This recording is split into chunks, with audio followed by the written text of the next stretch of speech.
संघ के बाद में हम चर्चा करते हैं विहार पर। उससे मिलता जुलता कंसेप्ट है, अवधारणा है कि बौद्ध तथा जैन भिक्षु वर्ष भर घूम घूम करके शिक्षा देते हैं। यहां से शुरू करते हैं हम कि बौद्ध तथा जैन भिक्षु, जिसको आप भिक्षु भिक्षुणी भी कहते हैं, बौद्ध तथा जैन भिक्षु वर्ष भर क्या करते, घूम घूम कर शिक्षा देते हैं। ओके, अच्छी बात है, लेकिन बाद में वर्ष भर तो घूम नहीं सकते ना वो। वर्ष में कुछ महीने ऐसे होते हैं जिसको आप बारिश की ऋतु कहते हैं। आपने देखा होगा वर्षा की ऋतु में कोई संत होते हैं, वो कहीं चौमासा करते हैं, 4 महीने वो वहीं रुकते हैं। तो जैन धर्म में कहते हैं भाई महाराज साहब यहीं रुके हुए हैं। तो वर्षा ऋतु में अस्थायी निवास और गुफाओं में उस समय आश्रय लेते थे। आजकल तो बहुत सुविधा हो गई, लेकिन उस समय की बात है। वर्षा ऋतु में क्या करते हैं वो, 4 महीने वर्षा ऋतु में अस्थायी निवास, जो परमानेंट नहीं होता था, टेम्पररी अस्थायी निवास, और कहां रुकते, गुफाओं में आश्रय लेते थे। गुफाओं में आश्रय लेते हैं। कौन, ये साधु साध्वी या भिक्षुक या भिक्षु भिक्षुणी जिसको आपने कहा। अब समय के साथ क्या हुआ, उनके जो फॉलोअर्स थे, उनके जो अनुयायी थे, उनको लगा यार हमें इनके लिए कुछ करना चाहिए। तो समय के साथ अनुयायियों ने बौद्ध और जैन भिक्षुओं के लिए क्या किया, स्थायी आवास बनाने शुरू कर दिए कि आप यहां पे रुकिए, आप घूमिए मत। देखिए, समय के साथ जो अनुयायी थे बौद्ध और जैन धर्म के, समय के साथ अनुयायियों ने बौद्ध और जैन भिक्षुओं, अनुयायी जो फॉलोअर्स थे, अनुयायियों, समय के साथ बौद्ध और जैन भिक्षुओं अनुयायियों ने बौद्ध तथा जैन भिक्षुओं के लिए स्थायी आवास बनवाए। स्थायी आवास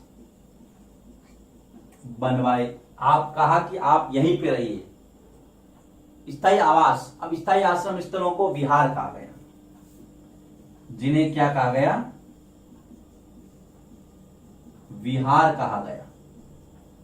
तो ये चीज आपको पता रखनी है, विहार क्या था। संघ तो आपने संगठन, विहार रहने के लिए जो स्थायी आवास था, भिक्षु भिक्षुणियों के लिए, भिक्षुओं के लिए, साधुओं के लिए, साध्वियों के लिए, उनको क्या कहा गया, विहार।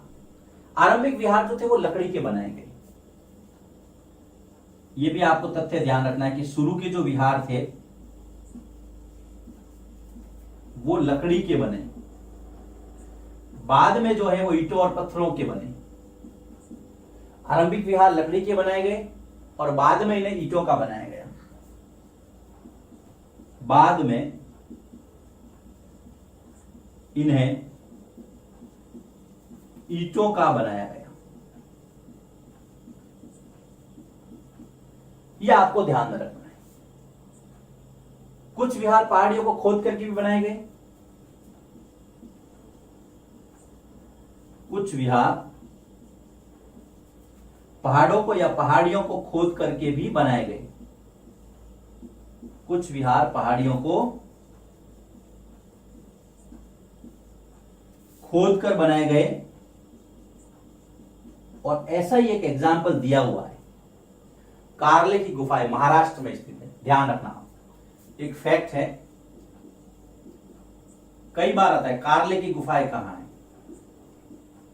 कार्ले की गुफाएं महाराष्ट्र में स्थित है। यहां पे इस चैप्टर का मैं अलग से मैप का वीडियो डालूंगा, उसके अंदर मैं इसका जिक्र करूंगा। कार्ले की गुफाएं कहां पे, महाराष्ट्र में स्थित है, आपको ध्यान रखना है। और ये पहाड़ियों को काट करके बनाई गई थी, जहां पे भिक्षु और भिक्षुणी जो है वो निवास करते थे। याद रखना, पहाड़ियों को काटकर बनाई गई। किसके लिए बनाई गई, भिक्षु भिक्षुणियों के लिए। पहाड़ियों को काट कर बनाया गया, और यहां पे कौन रहता था? भिक्खु भिक्खुणी।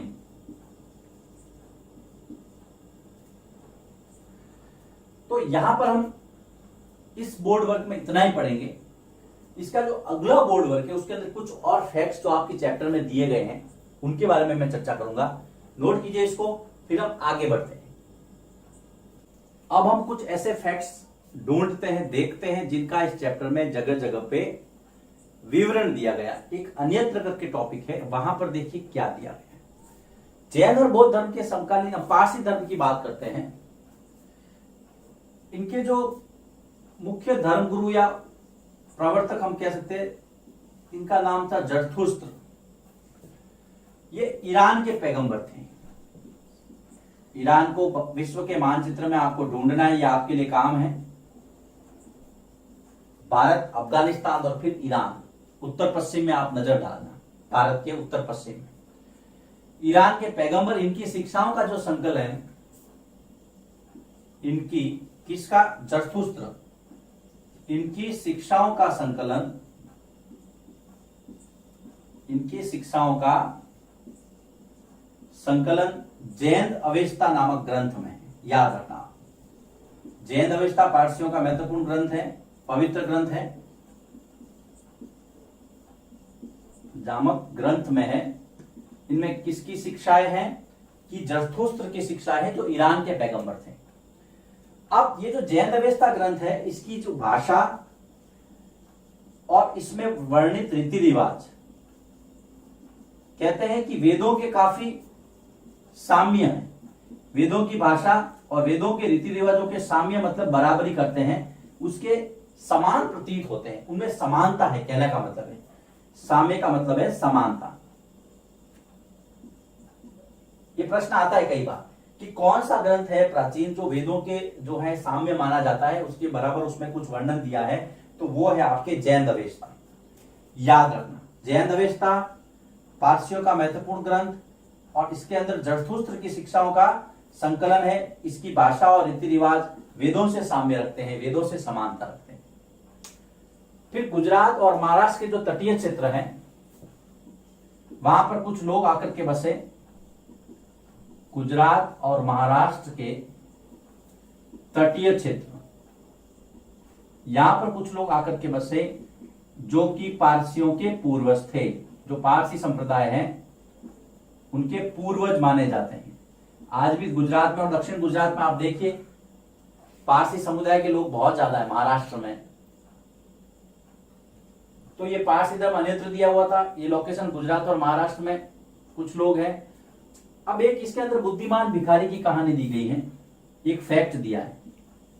तो बुद्धिमान भिखारी की जो कहानी है उसका वर्णन किया गया है छांदोग्य उपनिषद में। मैंने आपको 108 उपनिषद बताए थे, तो छांदोग्य उपनिषद में इसका वर्णन किया गया है बुद्धिमान भिखारी का, उस कहानी का ध्यान रखना।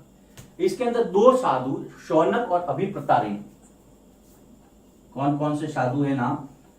शौनक तथा अभिप्रतारिणी, इन दो साधुओं का और भिखारी से वार्तालाप। अब शौनक अभिप्रतारिणी साधुओं तथा भिखारी का वार्तालाप है इसमें। आपको पता है ना, उपनिषद हमने कहा था कि संवाद शैली में ज्यादा लिखे हैं, तो ये देखिए वार्तालाप है। यहां पे प्रश्न आता है कई बार कि जो बुद्धिमान भिखारी की कहानी है वो किस उपनिषद में वर्णित है? तो छांदोग्य उपनिषद में। कौन कौन है उसमें? शौनक और अभिप्रतारिणी दो साधु है, और एक बुद्धिमान भिखारी या भिखारी के बीच में जो वार्तालाप हुआ है, संवाद हुआ है, उसका वर्णन। अब हम आगे बढ़ते हैं। लास्ट टॉपिक है इस वीडियो का, इस पूरे चैप्टर का, और वो है बहुत महत्वपूर्ण, आश्रम व्यवस्था। आश्रम व्यवस्था प्राचीन ब्राह्मण धर्म या हिंदू समाज के अंदर जीवन को, जो ब्राह्मण धर्म था प्राचीन, उसमें जीवन को 100 वर्षों की आयु का माना गया। माना गया कि जीवन के 100 वर्ष होते हैं, और उसका विभाजन 4 चरणों में किया गया। 4 चरणों अर्थात भागों में। जिसको आश्रम कहा गया। ध्यान में रखना, प्राचीन हिंदू धर्म में या ब्राह्मण धर्म में जीवन को 100 वर्ष का माना गया और उसका विभाजन 4 चरणों में किया गया। प्रत्येक चरण को एक आश्रम माना गया। पहला आश्रम ब्रह्मचर्य आश्रम, पहला आश्रम था ब्रह्मचर्य, जिसमें व्यक्ति के जीवन से लगा करके 25 वर्ष की उम्र, याद रखना। उसके बाद में जो दूसरा था गृहस्थ आश्रम, गृहस्थ आश्रम में वही वापस 25 वर्ष, 26 से 50। उसके बाद में तीसरा जो आश्रम है वो है वानप्रस्थ आश्रम। वानप्रस्थ आश्रम में 51 से 75 और लास्ट में चौथा है संन्यास आश्रम, जो है आपके 76 से 100 वर्ष। इस प्रकार से जो जीवन का अंतिम आश्रम है वो है संन्यास आश्रम, पहला है ब्रह्मचर्य आश्रम। अब देखिए अलग अलग आश्रमों में होता क्या था। सबसे पहला आश्रम था आपके ब्रह्मचर्य आश्रम। उसमें व्यक्ति क्या करता, विवाह करता। देखिए मैं लिखता हूं यहां पर, मैं यहां पर सिर्फ संख्या लिखूंगा। पहला आश्रम ब्रह्मचर्य, उसमें विवाह होता था। दूसरा आश्रम गृहस्थ आश्रम, सॉरी क्षमा। पहला आश्रम ब्रह्मचर्य, उसमें विद्या प्राप्ति या शिक्षा लेता था व्यक्ति। आज भी आप यही करते हैं, 25 साल तक आपकी कॉलेज की एजुकेशन वगैरह पूरी हो जाती है। गृहस्थ आश्रम में व्यक्ति विवाह करता था और फिर संतान उत्पन्न होती थी, तो संतान उत्पत्ति। 2 आश्रम हो गए, पहले में विद्या प्राप्ति ब्रह्मचर्य में, दूसरा गृहस्थ में विवाह और संतानोत्पत्ति। तीसरे में जो है सांसारिक काम व्यक्ति निपटाता था, सारे सामाजिक कार्य कह सकते हैं उसको, वानप्रस्थ में। और सन्यास के अंदर वन गमन करता था, दुनिया को छोड़ता था और उस निराकार प्रभु की उपासना करता था या साकार प्रभु की उपासना करता था, जिसको भी वो मानता था। तो ये है आश्रम व्यवस्था जो इस चैप्टर में दी गई है। आप इसको ध्यान में रखेंगे कि आश्रम कितने हैं, 4। मोस्ट इंपोर्टेंट, पहला ब्रह्मचर्य, दूसरा गृहस्थ, तीसरा वानप्रस्थ और चौथा सन्यास। ध्यान रखना, चारों में 25-25 वर्ष की आयु का विभाजन किया गया है।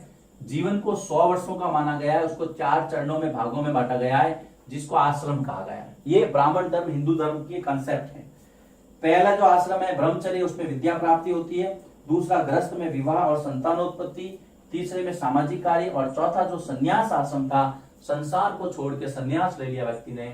इस प्रकार से वो वन की ओर जाता था। हम भी इस चैप्टर को अब यहाँ समाप्त करेंगे और अगले चैप्टर की ओर मूव करेंगे। उम्मीद करता हूं आपको ये चैप्टर और इसके सारे वीडियोस काफी पसंद आए होंगे। फिर भी यदि आपको कोई समस्या है इस चैप्टर से संबंधित, तो आप मुझे व्हाट्सएप पर या टेलीग्राम पर मैसेज करके पूछ सकते हैं। Thank you very much.